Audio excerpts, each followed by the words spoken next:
السلام علیکم ورحمۃ اللہ وبرکاتہ۔ ایکنالج آف اسلام میں تمام سامعین و ناظرین کو السلام علیکم ورحمۃ اللہ وبرکاتہ۔ امید ہے آپ سب لوگ خیریت سے ہوں گے، اپنے گھروں میں خوش اور آباد ہوں گے۔ بسم اللہ الرحمن الرحیم۔ آج ہم بات کریں گے وسوسوں کا علاج۔ وسوسے کس کو نہیں آتے؟ وسوسے سب کو آتے ہیں، بس اچھی بات یہ ہے کہ وسوسوں کو جھٹک کے اپنے دوبارہ سے دینی کام میں لگ جایا جائے۔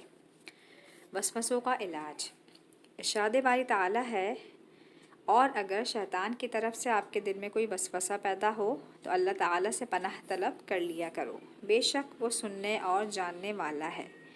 بے شک وہ لوگ جو پرہیزگار ہیں، جب شیطان کی طرف سے انہیں کوئی وسوسہ پیدا ہوتا ہے تو وہ خبردار ہو جاتے ہیں، حتیٰ کہ فوراً بصیرت سے کام لینے لگتے ہیں۔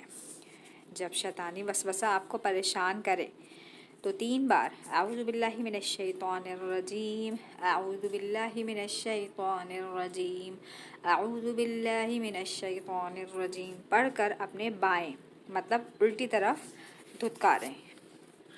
حضرت عثمان غنی رضی اللہ تعالیٰ عنہ بن ابی العاص کہتے ہیں کہ میں نے رسول اکرم صلی اللہ علیہ وآلہ وسلم سے عرض کیا، یا رسول اللہ صلی اللہ علیہ وآلہ وسلم، شیطان میرے اور میری نماز کے درمیان حائل ہو جاتا ہے، اور جب میں قرأت کرتا ہوں تو مجھ کو شبہ میں ڈال دیتا ہے۔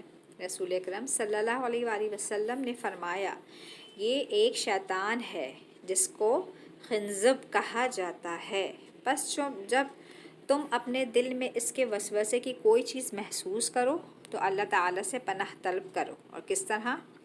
اعوذ باللہ من الشیطان الرجیم 3 مرتبہ پڑھ کر الٹے ہاتھ کی طرف بائیں جانب کی طرف دھتکارو۔ حضرت عثمان غنی رضی اللہ تعالیٰ عنہ کہتے ہیں، میں نے ایسا ہی کیا اور اللہ تعالیٰ نے وسوسہ دور کر دیا۔ صحیح مسلم کی حدیث مبارک ہے۔ اگر اللہ تعالیٰ اور رسول اکرم صلی اللہ علیہ وآلہ وسلم کی شان میں کوئی گستاخانہ وسوسہ شیطان ڈال دے تو اس کا علاج یہ ہے کہ سچے دل سے اللہ تعالیٰ سے مدد مانگے کہ یا اللہ، میں تیرا عاجز، کمزور اور کم ترین بندہ ہوں، جب تک آپ کی مدد نہ ہو میں شیطان کو قابو نہیں کر سکتا۔ جتنا وسوسہ شیطان ڈالے آپ میرے دل میں لاکھوں اور کروڑوں درجہ اپنی اور اپنے پیارے آقا صلی اللہ علیہ وآلہ وسلم کی محبت ڈال دیں اور مجھے اپنے متقی، پرہیزگار اور شکر گزار بندوں میں شامل فرما لیں۔ اللہ تعالیٰ کو عاجزی اور انکساری پسند ہے، انشاءاللہ ضرور مدد ملے گی۔ یہ عمل بار بار روزانہ کریں جب تک یہ وسوسہ آنا بند نہ ہو جائے، اور یہ انتہائی مجرب عمل ہے۔ آپ صلی اللہ علیہ وآلہ وسلم نے فرمایا، کبھی کبھی میرے دل پر بھی وسواس، اوہام یا وہم اور پریشان کن خیالات کا ہجوم ہو جاتا ہے، اور میں اللہ تعالیٰ سے دن میں 100 بار استغفار کرتا ہوں۔ صحیح مسلم کی حدیث شریف ہے۔ سبحان اللہ، سبحان اللہ۔ وسوسوں سے بچنے کے لیے سورہ اخلاص بار بار پڑھیے۔ مفہوم حدیث ابو داؤد۔ سورہ اخلاص کا جو ہے ہماری ایک ویڈیو ابھی آئی بھی ہے پچھلے دنوں، آپ جو ہے ضرور چیک کریں، ڈسکرپشن ضرور چیک کریں، اس میں لنک دے دوں گی، آپ اس کو ضرور چیک کریں، ٹھیک ہے؟ جزاک اللہ۔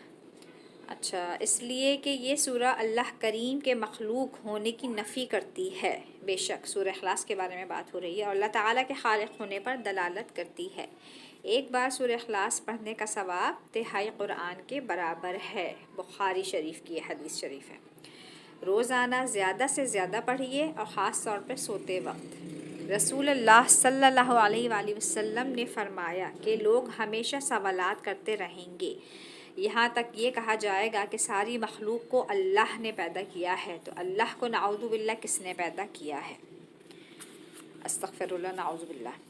جو لوگ نماز کے لیے وضو، یا مطلب یہ کہ اس کا جو ہے بتانے کا مقصد یہ ہے کہ شیطان ہمیشہ وسوسے دل میں ڈالتا رہتا ہے۔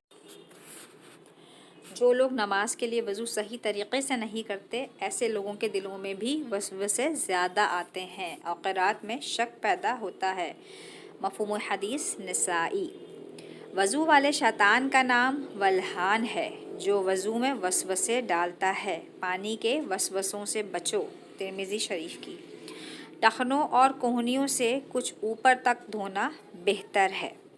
یہ شیطان وسوسے ڈال کر پریشان کرتا ہے کہ شاید وہاں پانی نہ پہنچا ہو، شاید ابھی 3 بار نہ ہوا ہو۔ ایسے وسوسوں سے بچیے اور کسی عضو کو 3 بار سے زیادہ نہ دھوئیں، ورنہ آپ کا شمار فضول خرچی کرنے والوں میں ہوگا۔